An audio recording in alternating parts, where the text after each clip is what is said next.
Bueno, muy buenas noches de todos, hermanos y hermanas. Bienvenidos todos a este nuestro encuentro en el que seguimos reflexionando a la luz del Evangelio según San Lucas. Seguimos pues alimentándonos y dejándonos cautivar por esta palabra que es palabra viva, que es palabra eficaz, que es palabra que como baja la lluvia y empapa la tierra, así esta palabra baja y empapa nuestros corazones para que la semilla produzca el fruto abundante. Estamos viviendo un momento histórico en la historia, valga la redundancia, de nuestra iglesia y unidos como una sola familia, como una sola comunidad de fe, pues seguimos implorando al Señor, su Espíritu Santo, de manera muy especial para que el cónclave que dentro de pocas horas iniciará, pues que entonces sea una manifestación grande de la fuerza del Espíritu que nos guía. Por eso vamos a unirnos en la oración inicial y vamos a rezar una oracioncita que ha estado circulando, que es la oración por el cónclave. Vamos a ofrecerla en este momento y ofrecemos al Señor este rato también de estudio como una oración por esta intención y por nuestras intenciones. En el nombre del Padre, del Hijo y del Padre, del Espíritu Hijo y del Santo. Espíritu Santo. Amén. Amén. Señor Jesús, antes de abandonar este mundo dijiste a los apóstoles: yo estoy con vosotros todos los días hasta el fin de los tiempos. Sentimos tu presencia tranquilizadora y estamos seguros de que permaneces siempre al timón de la barca de la iglesia y la guías con tu mano firme en medio de las tormentas de la historia. En este momento de anhelante espera, envía tu Espíritu Santo para que ilumine la mente de los cardenales en la elección del sucesor de Pedro, que elijan a aquel en quien tú has pensado y a quien has designado para guiar hoy a tu rebaño. Virgen Santísima, tú que oraste con los apóstoles en el cenáculo y esperaste con ellos la efusión del Espíritu Santo, ruega con nosotros y por nosotros, y obténnos el don de un nuevo Pentecostés de fervor, de entusiasmo y de gozosa obediencia al Evangelio de tu Hijo Jesucristo, nuestro Señor. Amén. Gloria al Padre, al Hijo y al Espíritu Santo, como era en el principio, ahora y siempre, por los siglos de los siglos. Amén. Bueno, de nuevo, muy buenas noches a todos. Gracias por estar aquí. Les decía antes de la oración que continúo un poco afectado de la tos, entonces esperemos que no tener mucho problema. Por eso preparé pues un momento no muy largo, ¿verdad? Pero vamos a seguir avanzando. Recordemos que hace 8 días habíamos leído y meditado gran parte del capítulo 8 del Evangelio según San Lucas, donde habíamos visto precisamente a Jesús que calma la tempestad, a Jesús que calma la tempestad y salva a los discípulos de el hundirse en la barca. Veíamos el texto del endemoniado de Gerasa, el único texto en el que San Lucas nos presenta a Jesús actuando fuera de Galilea, y después veíamos la narración con un doble milagro, la narración de la curación de la mujer que tenía flujos de sangre y la resurrección del hijo de Jairo, de la hija de Jairo, perdón. Dos relatos que el texto nos presenta en una sola narración, que veíamos cómo de alguna manera están relacionados en torno a la manifestación del poder de Jesús, del poder de Jesús. Nos corresponde hoy empezar en el capítulo 9 con el texto de la misión de los 12. Vamos entonces, ¿verdad? Después de este periodo en que Jesús ha ido formando a sus testigos procedentes de Galilea, ahora los envía a poner en práctica su propia misión. Y llama mucho la atención que este envío se realiza aún estando vivo Jesús. San Lucas nos presenta este envío de los apóstoles. Todos conocemos el envío y la misión pospascual, cuando Jesús, antes de ascender al cielo, pues envía a los discípulos, ¿verdad? A los discípulos para que vayan y evangelicen, que vayan y anuncien el evangelio a todas las naciones. Es lo que llamamos el envío del Señor resucitado a sus discípulos. Sin embargo, la tradición sinóptica nos presenta este envío que podemos decir es el envío prepascual.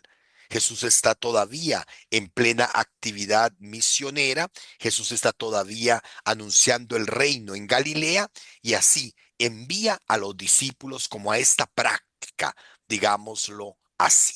Vamos a escuchar el texto. Alguno que nos lea, por favor, 9 del 1 al 6, la misión de los 12 apóstoles. Pero luego, Padre, Por favor, don Andrés. Jesús convocó a los 12 y les dio poder y autoridad para expulsar a toda clase de demonios y para curar las enfermedades. Y los envió a proclamar el reino de Dios y a sanar a los enfermos, diciéndoles, no lleven nada para el camino, ni bastón, ni alforja, ni pan, ni dinero, ni tampoco dos túnicas cada uno. Permanezcan en la casa donde se alojen, hasta el momento de partir. Si no lo reciben, al salir de esa ciudad sacudan hasta el polvo de sus pies, en testimonio contra ellos. Fueron entonces de pueblo en pueblo anunciando la buena noticia y curando enfermos en todas partes. Muy bien. Muchas gracias, don Andrés. Bueno, algunos elementos que podemos subrayar de este texto. En primer lugar, lo que podríamos llamar la investidura de los 12. Cómo Jesús, según el texto, es el que toma la iniciativa, es Jesús el que convoca y es Jesús el que les da autoridad y poder. Precisamente las dos palabras que en el capítulo 8 ha querido San Lucas resaltar y manifestar en la persona de Jesús. Recordemos que el capítulo 7 giraba en torno a la palabra de Jesús, con aquella, todo lo que giraba en torno a la parábola del sembrador. En el capítulo 8 se subraya precisamente el poder, la autoridad con la que Jesús actúa. Y ahora, en esta investidura, en este envío que Jesús hace a los apóstoles, pues les comparte su poder y su autoridad, ¿verdad? Para sobre los demonios y para curar enfermos. Y la esencia del envío, según San Lucas, el encargo de predicar es proclamar el reino de Dios y curar. Para poder entender la conexión, tenemos que irnos al capítulo 4, cuando Jesús se presenta en Nazaret. ¿Se acuerdan?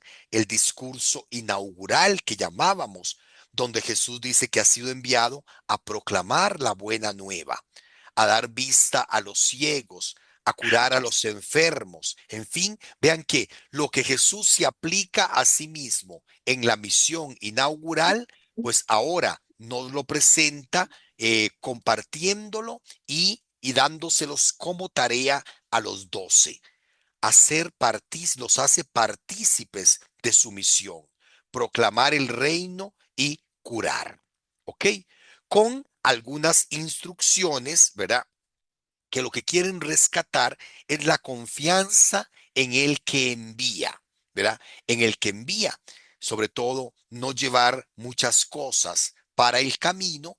Y aquí hay una alusión muy particular, porque precisamente era lo que se pedía a los peregrinos. Cuando entraban en el templo, no podían llevar, ¿verdad? Muchas cosas, tenían que entrar nada más con lo necesario. Jesús aplica esto mismo, pero a la misión, como que el lugar de encuentro con Dios ya no se refiere solamente al templo, sino también a la misión, al anuncio, donde las personas se van a encontrar con el Señor a través de la predicación del reino y a través del poder con el que actúan los apóstoles. Llama la atención la nota al hospedaje, aceptar la hospitalidad, no andar, no andar de casa en casa, quedarse donde los hospedan y después siempre, así como en Nazaret Jesús anunció que iba a haber hostilidad y así como los discípulos de Nazaret y los gerasenos querían expulsarlo, así también Jesús provee a sus discípulos y les anuncia pues que también ellos van a experimentar el rechazo. Y por eso, ¿verdad? Es como indicar, salgan, si no los reciben bien, salgan, sacuden el polvo, un gesto que significa no tenemos nada que ver con ustedes, ni siquiera el polvo que se nos pegó en los pies, nos lo llevamos, se sacuden los zapatos, se sacuden las sandalias, se sacuden los pies, ¿verdad? En ese señal, y recordando que el evangelio se propone. El evangelio se propone, el evangelio se predica y ya cada uno sabrá si lo acepta o no. El evangelio no se impone. El evangelio no se puede obligar a nadie a recibir el evangelio. Es una indicación que queda muy claro en esta misión que nos narra San Lucas sobre la misión de los apóstoles. ¿Algún comentario? ¿Alguna pregunta? Sí, padre, una preguntita. Sí, don Guillermo. Eh, Usted nos ha comentado en varias ocasiones que el pueblo judío era muy receloso en invitar y aceptar gente que se quedara en sus casas, ¿verdad?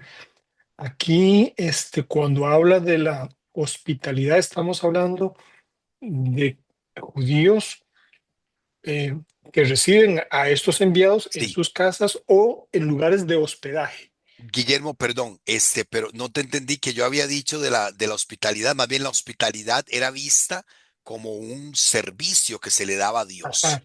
¿Verdad? sí, No ok, era, no era que ellos, no es que ellos son celosos a dar hospedaje a cualquiera, no, es que por ley religiosa tienen que hacerlo. ajá, ¿Verdad? El ok, Antiguo Testamento insiste que es una de las obras de misericordia. Si se cumplió o no, ¿verdad? Ya eso ujú, es otra cosa. Pero ¿verdad? Pero ahora, como estamos en la misión de los 12 y como estamos en la etapa donde se nos está presentando el ministerio de Jesús, se sobreentiende que estos discípulos fueron enviados, ¿verdad? A los pueblos de Galilea.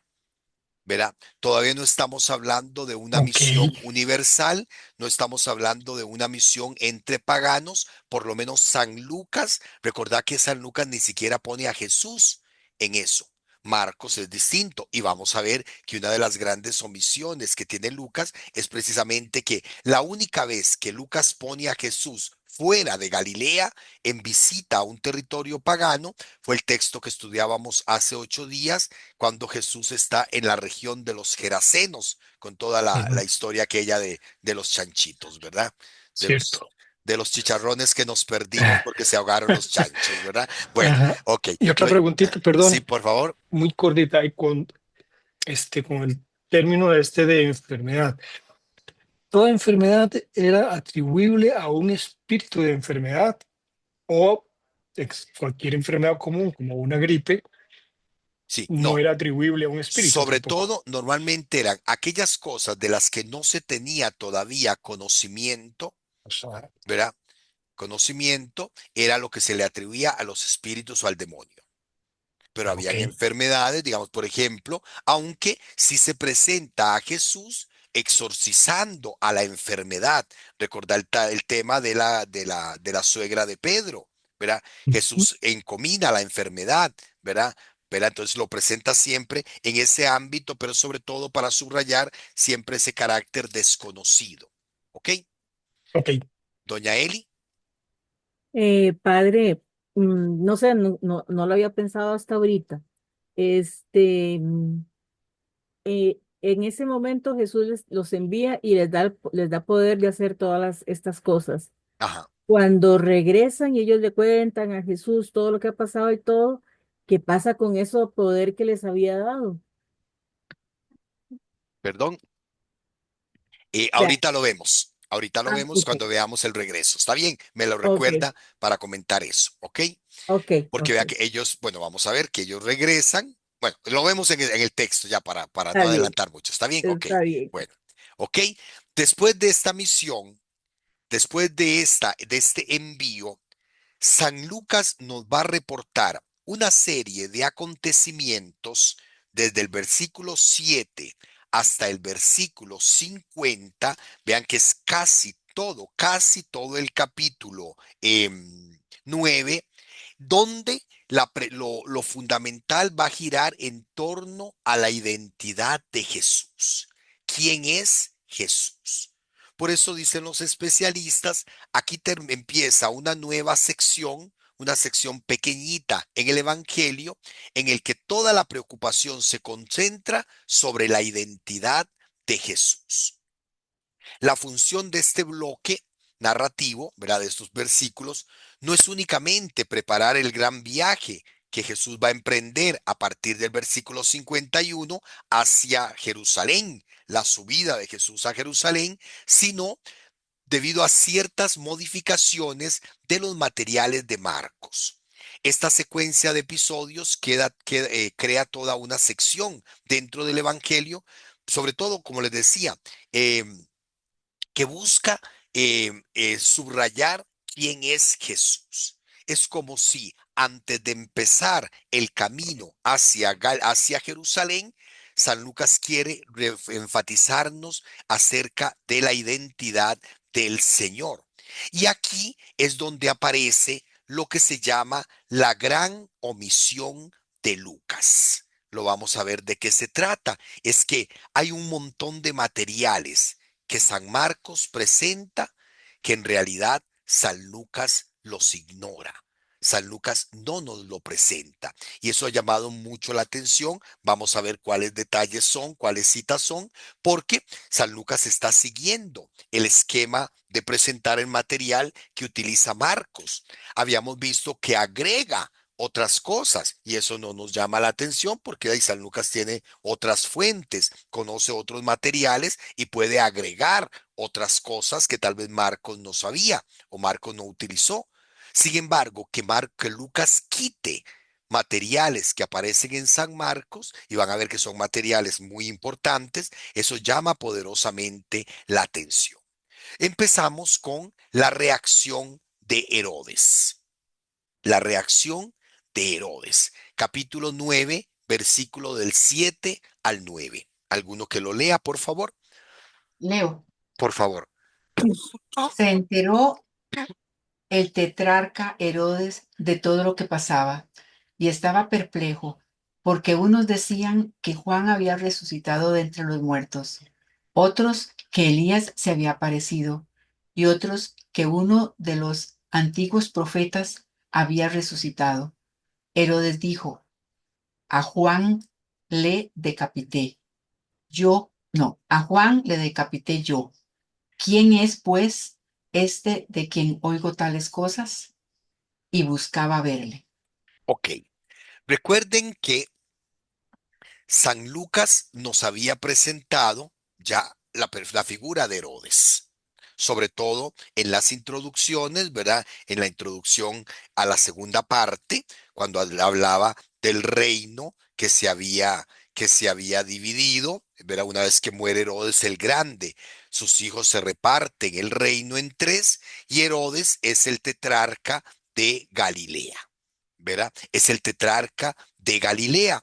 Hay muchas citas en los otros evangelios que nos hablan de Herodes, ¿verdad? Incluso que nos narran, por ejemplo, la relación entre Herodes y Juan el Bautista y que nos narran un poco más esta historia que San Lucas nada más dice en boca de Herodes a Juan a quien yo decapité.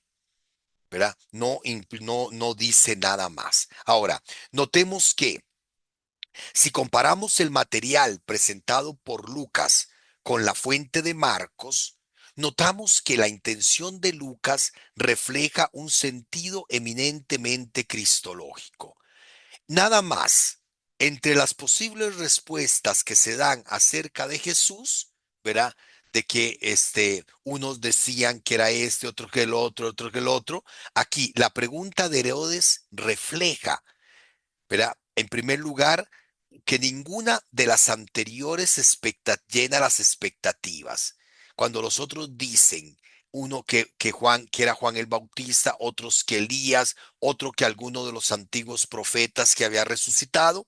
Herodes no toma importancia a eso, nada más manifiesta su culpabilidad con respecto a la muerte de Juan, ¿verdad? Pero dice, ¿quién es este?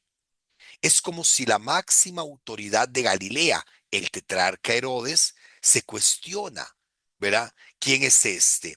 Y es entonces la invitación que Lucas está haciendo para que también nosotros, de frente a este Jesús que ha predicado el reino, a este Jesús que ha actuado, ¿verdad? Con poder y autoridad, nosotros también nos preguntemos, ¿quién es este del que oigo tales cosas? ¿Quién es Jesús? La pregunta fundamental. Y vea que lo pone en boca del más grande, de la persona más importante, perdón, de la persona más importante de toda Galilea, el tetrarca. Entonces, claro que los otros evangelios le dan más colorido, más importancia a la figura de Herodes y todo esto, ¿verdad? Inclusive Marcos nos cuenta después del envío, toda la historia de Herodes y Juan el Bautista y todo. Lucas no. Lucas lo que quiere es seguir destacando la identidad de Jesús y que si el más importante de los Galileos en aquel momento se pregunta, ¿quién es este? Pues es para subrayar precisamente y que nos enfoquemos en esa pregunta. ¿Quién es este del que oímos tales cosas? ¿Ok? Después de esta reacción de Herodes ante la fama de Jesús, viene el regreso de los apóstoles y la multiplicación de los panes. Ahora sí, doña Eli tal vez nos ayuda a leer. Sí, señor. Cuando los apóstoles regresaron, le contaron cuánto habían hecho. Y él, tomándolos consigo, se retiró aparte, hacia una ciudad llamada Bethsaida. Pero las gentes lo supieron y le siguieron. Y él, acogiéndoles, les hablaba acerca del reino de Dios y curaba a los que tenían necesidad de ser curados. Pero el día había comenzado a declinar y acercándose los 12, le dijeron: Despide a la gente para que se vaya a los pueblos y aldeas del contorno y busquen alojamiento y comida, porque aquí estamos en un lugar deshabitado. Él les dijo: Dadle vosotros de comer. Pero ellos respondieron: No tenemos más que 5 panes y 2 peces, a no ser que vayamos nosotros a comprar alimentos para toda esta gente. Pues había como 5.000 hombres. Él dijo a sus discípulos: Haced que se acomoden por grupos de unos 50. Lo hicieron y así, lo hicieron y así, a ver, lograron acomodarse todos. Entonces, tomó entonces los 5 panes y los 2 peces y levantando los ojos al cielo, pronunció sobre ellos la bendición y los partió. Y los iba dando a los discípulos para que los fueran sirviendo a la gente. Comieron todos hasta saciarse. Se recogieron los trozos que les habían sobrado, 12 canastas. Muy bien. Ok, entonces, después de presentarnos esta perplejidad de Herodes, ¿verdad? Esa pregunta, ¿quién es este del que oigo decir tales cosas? San Lucas nos relata el regreso de los apóstoles una vez concluida su misión. Regresaron, los había enviado, ahora regresan. Le cuentan, ¿verdad? A Jesús lo que habían hecho y aparece la invitación de Jesús a retirarse con él. San Marcos insiste a un lugar solitario a descansar. Vamos a ver que San Lucas lo hace hacia una ciudad llamada Bethsaida. Van de camino a una ciudad y sin embargo la gente se verá impide ese descanso y llega a la urgente atención de las gentes a través de la única multiplicación de los panes que nos reporta San Lucas. Eso es así como en términos generales la visión global de lo que acabamos de leer, ¿verdad? Regresan los apóstoles, Jesús se los lleva a un lugar, ¿verdad? Se los invita a ir a un lugar, ¿verdad? Para descansar, dice Marcos, ¿verdad? Pero la gente lo sigue. Jesús atiende a las gentes y después se da esta urgente atención de que no tienen que comer y Jesús pues que realiza esta multiplicación. Y vean que digo aquí, la única multiplicación de los panes que nos reporta San Lucas, porque vamos a ver que San Marcos nos presenta dos multiplicaciones de los panes, una en territorio judío, que sería esta, y otra en territorio pagano. Una donde alimenta a 5.000, otra donde alimenta a más de 4.000. Una donde sobran 12 canastos, la otra donde sobran 7 canastos, ¿verdad? Entonces, veamos a ver que San Lucas nos presenta una única multiplicación. Pero vamos por partes. El regreso de los apóstoles. Notemos cómo, ¿verdad? En San Marcos es curioso, porque en San Marcos Jesús envía a los apóstoles y como para dar tiempo de que los apóstoles vayan y hacen, narrativamente San Marcos nos presenta toda la historia del martirio de Juan el Bautista. Lucas no. Lucas nada más nos presenta la pregunta de Herodes, ¿quién es este? Y presenta el regreso. Una vez que los apóstoles han cumplido la misión, regresan a Jesús. Y es un detalle importante. Regresan a aquel que los había enviado.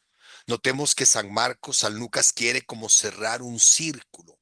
En la misión, Jesús envía a los misioneros cumplen su misión, pero regresan nuevamente a Jesús. La misión tiene el origen y la meta en Jesús. Salen de Jesús para regresar nuevamente a Jesús, porque Jesús precisamente es el origen y meta de toda misión. Jesús nos envía y nos envía para que regresemos a Él y para que los otros también lo conozcan, para que los otros también vengan a Él, ¿verdad?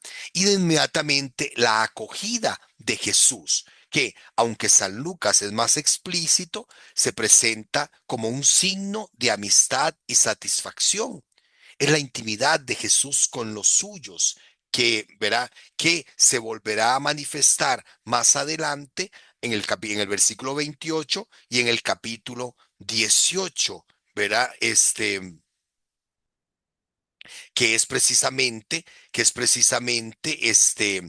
esa cercanía, esa acogida, esa amistad que San Lucas nos presenta de Jesús con los 12. Pero yo creo que es un detalle muy lindo, estos que San Lucas nos presenta, pues esta humanidad, digámoslo así, de Jesús, esa cercanía, esa amistad, esa confianza, ese buscar ese compartir íntimo con aquellos a quienes ha mandado precisamente como sus representantes, ¿verdad? A predicar el reino con su autoridad. Ahora, doña Eli nos preguntaba qué pasó con ese poder, qué pasó con esa autoridad. Veamos que el texto no dice nada. Lo lógico sería que los dones que Dios da, Dios no los quita. ¿Verdad? Sin embargo, San Lucas narrativamente, doña Eli y compañeros, no nos presenta ninguna otra situación donde ellos hagan uso de ese poder. Porque nada más es este envío, ¿verdad? Es este envío que es como una preparación, ¿verdad? Como una preparación.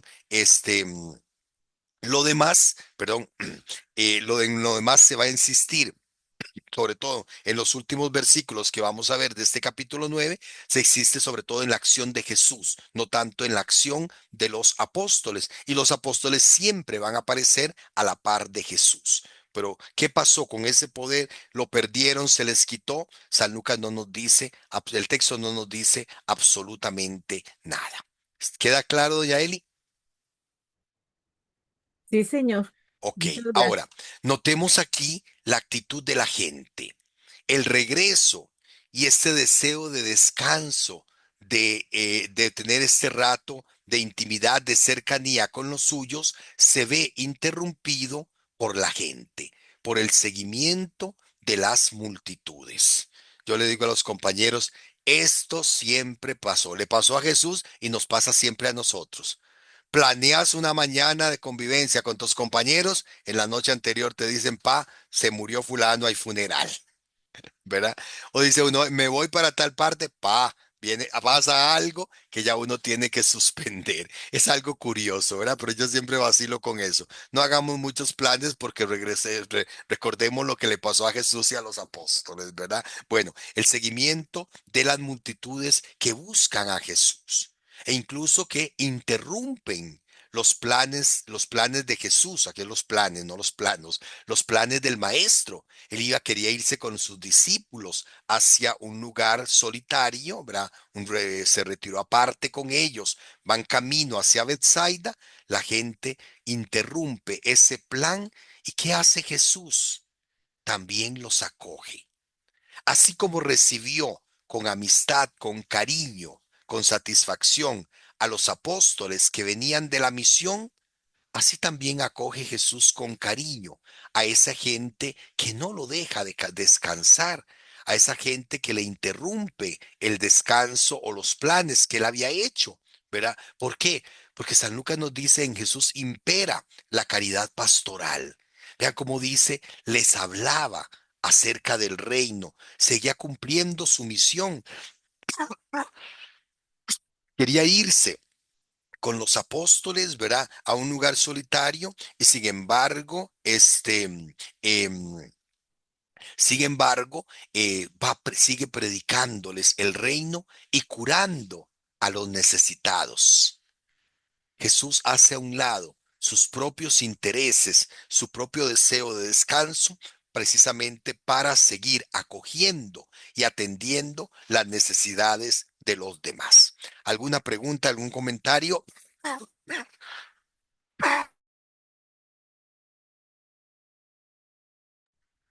¿Algún comentario? Me está volviendo otra vez la asfixia. Hoy, padre, si ¿por qué Tranquila. no suspendemos No, ya, mejor? ya vamos a terminar, ya falta poquito. Tranquila. ¿Algún comentario acerca de esto?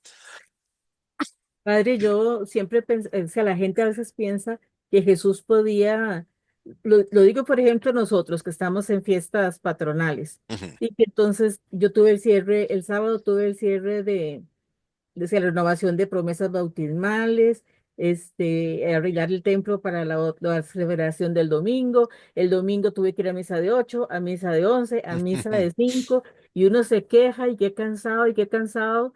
Y cuando aparece esto de Jesús, entonces todo el mundo dice, ah, pero es que era Jesús. Pero no, es que Jesús también se cansó y también tenía todas las necesidades humanas. Sí, sí, es verdadero hombre. Eso no queda duda, no queda duda, ¿verdad? No hay ninguna duda. Era verdadero hombre, pues también se cansaba y todo. Sin embargo, como San Lucas muestra que a pesar de ese cansancio, ¿verdad? A pesar de esos planes que ellos tenían, ¿verdad? No le dice a la gente, no, vengan mañana, voy a descansar, ¿verdad? No, los acoge con el mismo cariño, con la misma ternura que hizo con los apóstoles. Padre, ¿y eso cómo lo podemos coger para nosotros? Ay, viera qué difícil. Sí. Sí, claro, no, sí, sí, te entiendo perfectamente porque pero también tenemos que recordar de que no somos máquinas, ¿verdad? Y que también parte de nuestra responsabilidad pastoral es saber decir que no. ¿Verdad? Oye, Es, pero es cómo me saber, cuesta a si mí no, eso. a todos nos cuesta y sobre todo cuando tenemos una conciencia un poquito escrupulosa. Por ejemplo, yo llegué a una época en que prácticamente no tenía día libre, porque entonces, como los martes era día de oficina, entonces me quedaba los lunes en Paraíso para las cuestiones administrativas. Entonces que la mañana contando la plata ahí con la gente del consejo y con los secretarios, que ir al banco a depositar, que había que ir a la curia a pagar esto, que había que pa. Cuando me daban cuenta ya eran las 12, almorzaba, entonces ni salía de la casa cural, a las 3 de la tarde ya otra vez, ¿verdad? Y después la misa es 6. hasta que llegó un día que el director espiritual me dijo, Donald, ¿usted cree que Dios quiere eso de usted? No, si es su día libre, tómese su día libre. Y a mí me daba Sí, remordimiento. Imagínense que, por ejemplo, yo era tan escrupuloso y soy tan escrupuloso que en el día libre, si yo estaba en la parroquia, me tenía que levantar a las 6:30 como de costumbre o a las 6 porque me daba vergüenza que llegara el personal de la casa cural y se dieran cuenta que yo estaba durmiendo a las 7 de la mañana o a las 8. santo Pero Dios. yo decía, es un derecho que tenemos también y en todo sentido, ¿verdad? Pero bueno, sin embargo, también de ahí el maestro nos dio un gran ejemplo, ¿verdad? El maestro dio un gran ejemplo. Ahí, cuando hay que hacerlo, hay que hacerlo. Cuando hay que sacrificarse uno para que impere la caridad pastoral, hay que hacerlo.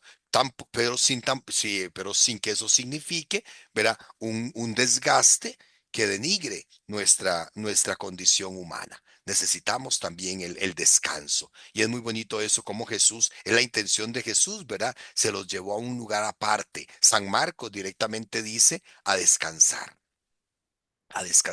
a compartir, a estar con Él, Y ¿verdad? nunca A estar con pudieron. Él. Y de ahí, según los textos, por lo menos en estas ocasiones que nos reportan la Escritura, no pudieron. Pero bueno, también se descansa en el servicio. A mí me encanta la canción de Pescador de Hombres. Mi cansancio, que a otros descanse. Ay, Dice sí. el texto. Ok, bueno, veamos que después de este regreso viene entonces, ¿verdad? Ah, bueno, perdón, le dicen, ay, perdón, lo puse dos veces. Ok, viene la multiplicación de los panes. ¿Verdad? Viene la multiplicación de los panes, que sería como una consecuencia de esa caridad pastoral de Jesús. Ha acogido, ha predicado, ha curado enfermos y entonces llega la tarde. Llega el declinar de la tarde y entonces los apóstoles, dice San Lucas, toman la iniciativa. Ahora, vamos a volver a leer el texto. Por favor, alguno que me lea otra vez el texto del 12 al 17. Leo, padre, Por favor. pero el día había comenzado a declinar y acercándose los 12 le dijeron, despide a la gente para que vayan a los pueblos y aldeas del contorno y busquen alojamiento y comida, porque aquí estamos en un lugar deshabitado. Él les dijo, dadles vosotros de comer. Pero ellos respondieron, no tenemos más que 5 panes y 2 peces, a no ser que vayamos nosotros a comprar alimentos para toda esta gente. Pues había como 5.000 hombres. Él dijo a sus discípulos, haced que se acomoden por grupos de unos 50. Lo hicieron así e hicieron acomodarse a todos. Tomó entonces los 5 panes y los 2 peces y levantando los ojos al cielo, pronunció sobre ellos la bendición y los partió. Y los iba dando a los discípulos para que los fueran sirviendo a la gente. Comieron todos hasta saciarse. Se recogieron los trozos que les habían sobrado, 12 canastos. Muy bien. Ahora, siguiendo el esquema propio de la narración de un milagro, en este caso de un milagro de la naturaleza, San Lucas pretende mostrar un nuevo aspecto del poder de Jesús, ¿verdad? En Jesús se cumplen las antiguas promesas. Dios prepara un banquete para su pueblo. Recordemos que son muchos los textos, sobre todo a través del profeta Isaías y los salmos, que nos hablan precisamente de Dios preparando un banquete, ¿verdad? Un banquete abundante, un banquete que sacia, un banquete que llena el hambre de la gente. Parece que San Lucas esa es la intención.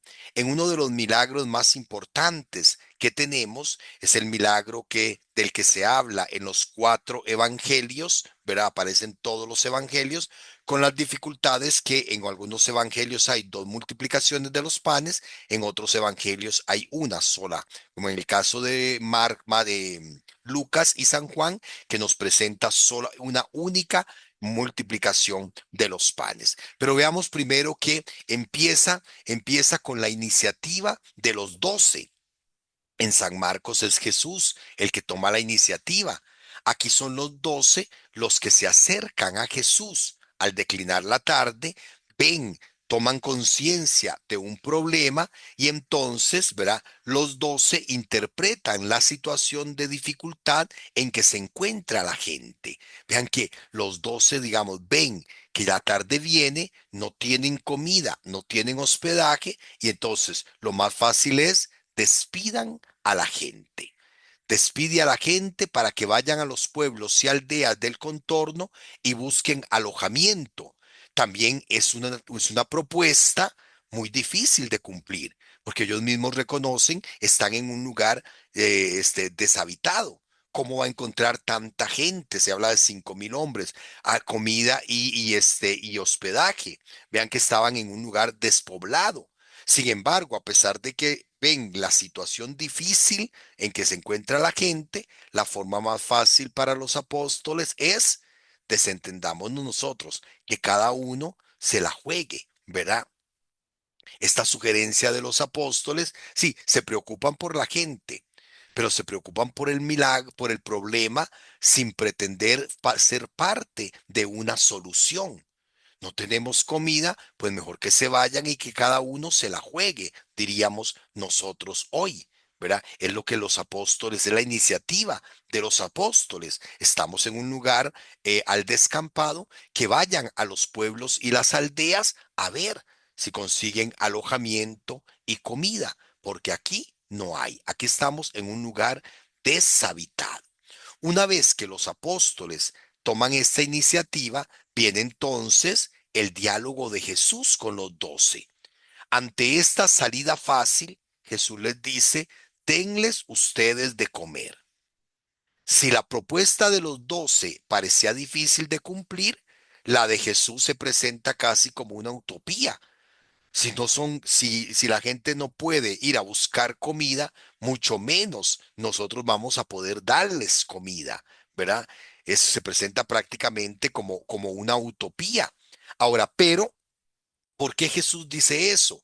Ya sabemos que Jesús sabía lo que iba a hacer, ¿verdad? Se nota sobre la intención de involucrar a los discípulos.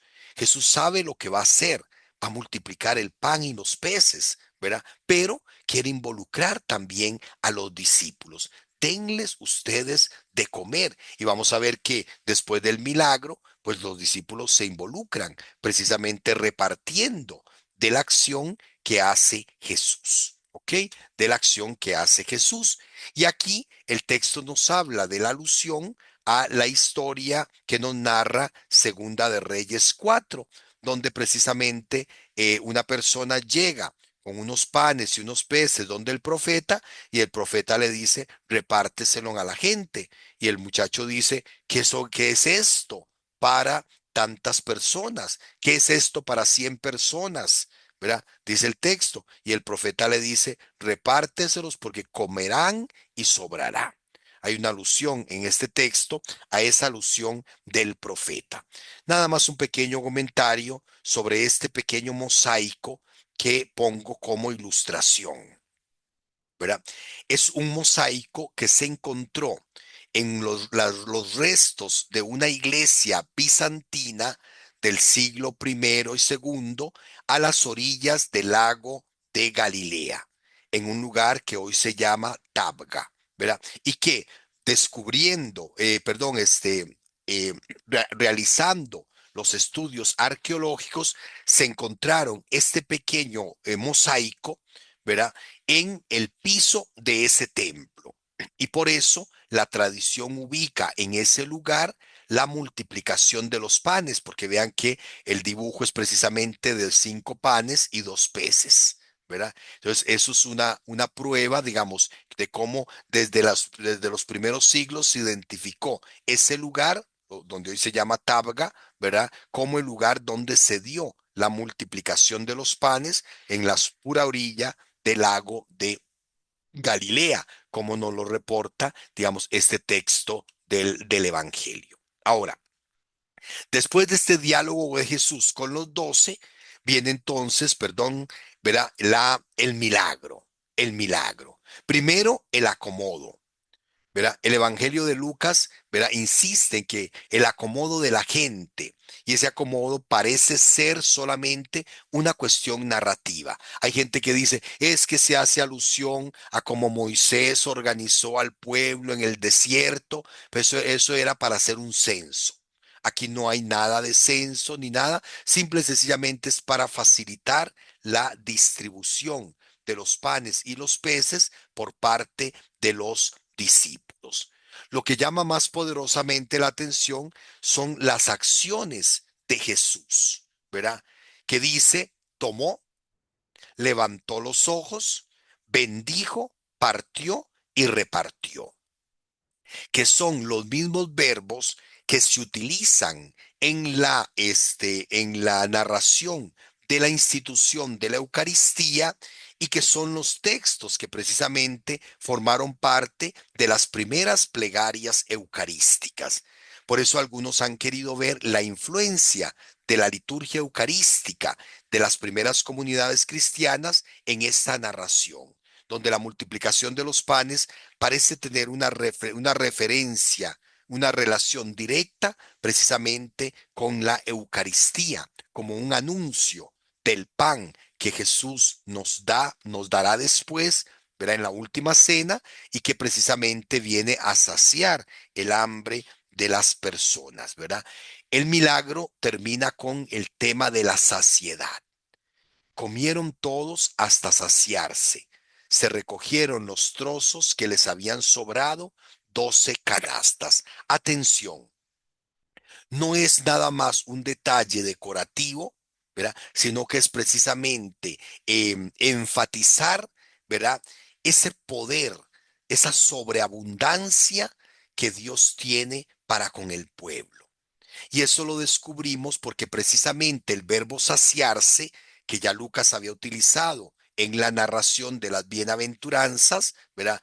Dichosos los que tienen hambre porque serán saciados, es el mismo verbo que el Antiguo Testamento expresa, ¿verdad? Utiliza, perdón, para expresar esa insospechada abundancia con la que Dios ha prometido saciar a su pueblo. Y sobre todo en los salmos en griego se utiliza ese mismo verbo para manifestar precisamente eso.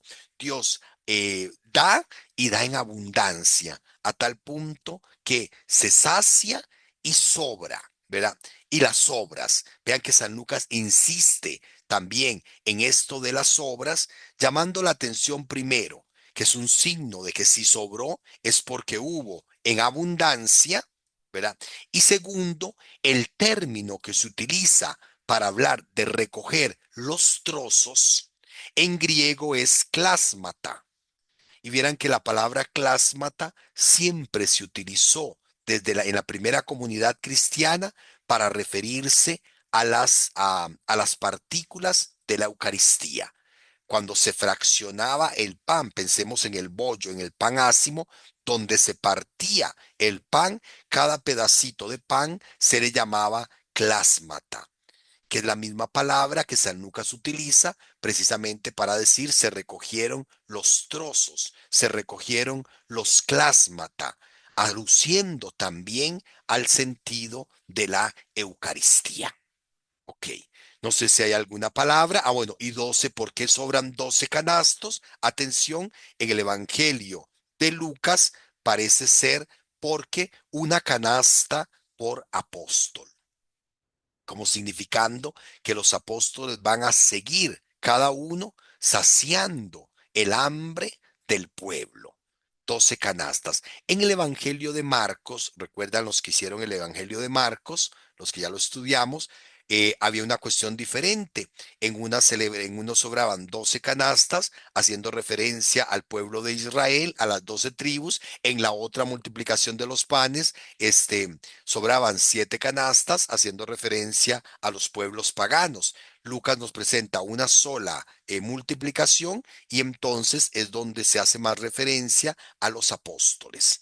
A los apóstoles, verá, como fundamento del nuevo pueblo de Dios. Cada apóstol está llamado a seguir alimentando y saciando el hambre del pueblo, ¿verdad? Con esta preciosísima referencia a la Eucaristía que está en el trasfondo de este milagro de la multiplicación de los panes. ¿Preguntas, comentarios? ¿Estamos? Sí, Bueno, padre, gracias. bueno. Perdón, ¿quién levantó la mano? No, no. Ah, Ah, bueno. bueno. No. Hay alguien que levantó la mano. Doña Ceci, Sí, creo que es. sí, disculpe, padre, es que hoy no me pude conectar temprano porque estaba Ya. sola y tenía que acomodar a mi mamá. Bueno, padre, 5.000 personas, uy, para ese tiempo era mucha gente, ¿verdad? Si hoy lo ponemos en nuestra realidad, en Uf, un espacio sí, como no. de que una cancha de fútbol, se pueden Más, acomodar. más o menos, sí, más o menos, ¿verdad? Ahora, recordemos que incluso es otra cosa que llama la atención, ¿verdad? Los que se benefician en las dos multiplicaciones de los panes son diferentes. En uno eran 5.000, en otro eran 4.000, ¿verdad? No hay tampoco, digamos, San Lucas se nos presenta una sola, mantiene el de 5.000, pero sobre todo es para significar la magnitud del evento. No es tanto es un dato de censo, ¿verdad? No se puede hacer un censo en ese momento, sino sobre todo para significar, ¿verdad? Precisamente eso, la gran cantidad de gente, ¿verdad? De la muchedumbre, digámoslo hoy así, que se alimenta o que Jesús alimenta a una gran cantidad de personas. ¿Ok? Ujú. Ahora, Ok. nada más un detalle, ya con esto les termino hoy, de esto que les comenté de San Lucas. Vean qué curioso, ¿verdad? San Marcos nos presenta, ¿verdad? Cuando comparamos las narraciones de Marcos y Lucas, vemos lo siguiente. Se supone que Marcos está siguiendo a San Lucas. Perdón, que San Lucas está siguiendo a Marcos. Entonces, ¿verdad? Tenemos la multiplicación de los panes que para Marcos es la primera multiplicación de los panes que nos presenta en el capítulo 6 del 30 al 44 y San Lucas nos las presenta en este inicio del capítulo 9, estos versículos que acabamos de leer del 10 al 17. ¿Verdad? Después San Lucas continúa con una serie de narraciones, ¿verdad? Nos habla de Jesús que camina sobre las aguas, nos habla de las curaciones en Genezaret, nos habla de la discusión con las tradiciones farisaicas, nos habla sobre las doctrinas de lo impuro y lo puro en las discusiones con los fariseos, nos presenta la curación de la hija de la Ciro Fenicia. ¿Se acuerdan aquel texto tan fuerte que habla de de que el pan no es para los perros? Nos habla de la curación del tartamudo en una región pagana, también en la Decápolis. Nos habla de una segunda multiplicación de los panes en una región pagana, nos habla de la levadura de fariseos y de Herodes, y nos presenta la curación del ciego de Bethsaida, ¿verdad? Y después San Marcos nos presenta, ¿verdad? La declaración de Pedro, que en San Lucas es el texto que sigue a esto que acabamos de leer. Después de la multiplicación de los panes, San Lucas nos presenta la declaración de Pedro. Ausi, ¿tenés una pregunta? Sí, señor. Es que al menos usted comentó que Jesús involucra a los discípulos. Ajá, ¿Ok? Y luego dices que las 12 canastas son por cada apóstol. ajá, Y anteriormente los discípulos somos todos. sí, Y ok, los sí, apóstoles son los elegidos. Entonces, si mm, involucró a los discípulos a más de los 12, sí, les dio a repartir el pan y ajá, los sí. pescados. Y entonces ya no me cierran Las las 12. cuentas. Sí, no, porque Ausi, si vos revisas bien el texto, en esta sección es donde San Marcos identifica 12 y apóstoles y discípulos, pero hace Hágalo, referencia a los pero, apóstoles. Hace referencia a los apóstoles, que es uno pero de ya los... el Marco no sería Lucas. Perdón, no, No te escuché lo último que dijiste, Ausi. Yo lo escuché ahorita que dijo que Marcos hacía referencia Sí, a los otros. sí, es Lucas, sí, perdón, Lucas, ¿verdad? Ah, Sí, vale, vale. sí, ok. Sobre todo porque en esta última sección, después del envío, ¿verdad? De los apóstoles, se habla precisamente de que ellos son los que regresan y ellos son los que se involucran, ¿verdad? Con acercándose los 12, dice, ¿verdad? Le dijeron, despide a la gente. Ve que San Lucas no dice que son los discípulos los que le dicen a Jesús, despida a la gente, sino son los 12. Y la respuesta de Jesús, denles ustedes de comer, va dirigida a los 12, que serían Que los apóstoles. ¿Verdad? Es un está bien. texto donde se está enfatizando sobre todo los apóstoles. Ok, ahora bueno, les decía que, vean lo curioso es esto, que todo esto que está aquí al centro, todos estos relatos del capítulo 6:45 al 8:26 de Marcos, San Lucas los omite. San Lucas los omite. Y hoy por hoy todavía es una de las grandes discusiones de los teólogos de por qué San Lucas omite esto grande, porque vean que teológicamente hubiera sido muy interesante para San Lucas, por ejemplo, ponernos a Jesús actuando en territorio pagano, sobre todo porque San Lucas insiste en la universalidad de la salvación. En cambio, San Lucas, verá, a diferencia de Marcos, San Lucas presenta solo una vez a Jesús fuera del territorio de Galilea. Mira, Marcos no, Marcos lo presenta en la región de Ciro Fenicia, lo presenta en la Decápolis y lo presenta, verá, regresando por Bethsaida, que era como una zona limítrofe. Ahora, es una de las grandes dudas y todavía hoy por hoy no se ponen de acuerdo los estudiosos en explicar por qué San Lucas omite todo este material de Marcos. ¿Verdad? Algunos dicen porque hay muchas repeticiones y San Lucas no soporta las repeticiones. San Lucas no, los textos que son como repetidos los omite. Podría ser. Podría ser porque San Lucas quiere, sobre todo, como está enfatizando la autoridad,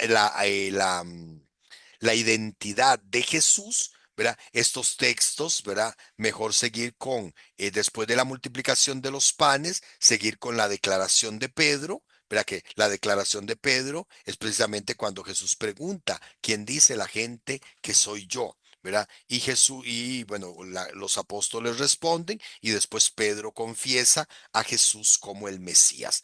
Pero esto es importante tenerlo presente, sobre todo porque si vamos comparando los evangelios, nos vamos a dar que este material no aparece en el evangelio de Lucas. Doña Eli, Padre, no aparece del todo, el todo, o sea, absolutamente nada, o lo pone con otra connotación, con otra casi, visión.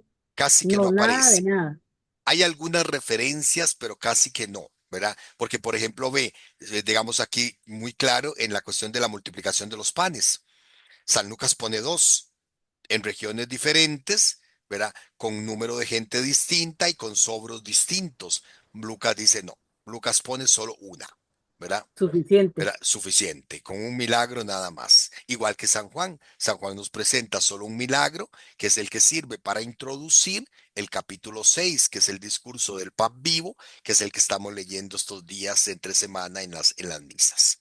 ¿Ok? Ajá. Bueno, entonces, Padre, sí, ¿cómo es que el asunto es que yo, como que Lucas, él se enfoca más en un Jesús, que conozcamos a un Jesús, no a un Jesús como milagrero, como ahora con esta palabra que se está usando mucho en nuestro país, con populismo acervado, ujú, sino que, ¿cómo se llama? Un Jesús que viene con un mensaje específico y que a ese mensaje específico es el que nosotros tenemos que sí. seguir y Ok, aceptar. exacto, sobre todo porque precisamente la explicación que da es que tal vez estos textos no entran, ¿verdad? Dentro del cuadro que San Lucas quiere desarrollar, y sobre todo en esta microcepción, esta pequeña sección que gira en torno a la identidad de Jesús, ¿verdad? A la identidad de Jesús. Bueno, de hoy en 8, hermanos, yo creo que ya hice esfuerzo suficiente, me Ay, sí, perdonan, padre. ¿verdad? Pero de hoy en 8 entonces empezaríamos con la declaración de Pedro, con la profesión de Pedro, ¿verdad? Ese texto tan lindo que vamos a ver que en San Marcos se convierte en uno de los textos más importantes, sobre todo en el camino del discipulado, porque después de 8:30 en Marcos es la sección fuerte de la escuela del discipulado, ¿verdad? San Lucas lo maneja con mayor libertad y a veces se queda uno, después de haber estudiado esos capítulos en Marcos, uno dice como que le faltó sazón a Lucas, como que se le acabó la pimienta y el comino y el apio y todos los olores, ¿verdad? Como que le faltó sabor ahí a la hora de manejar esos textos, pero también tiene su riqueza precisamente en el conjunto de lo que San Lucas quiere enseñarnos. Bueno. Gloria al Padre, al Hijo y al Espíritu Santo, como era en Como el era en el principio, principio, ahora ahora y y siempre, por por los los siglos siglos de de los los siglos. siglos. Amén. Amén. Amén. Todavía no se salgan, voy a terminar la